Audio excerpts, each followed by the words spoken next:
So if you guys are interested in going off-road and thinking you're going to need more clearance for going over the big rocks and boulders and stuff like that, you might be thinking about getting a lift kit for your truck.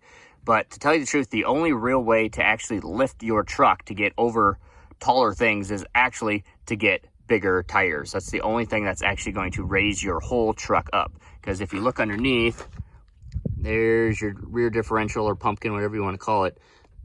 Getting bigger tires is the only thing that's going to lift that off the ground more. If you buy a lift kit, that's still going to be there because your tires are still the same exact size. So your axle and everything is still going to be there. The frame of it might be lifted up if you get a lift kit, but that's not going to be any taller. So if you're going to be going over rocks, that's still going to be at that same height. So if you get taller tires, that's the only way that you're actually going to be able to lift your truck.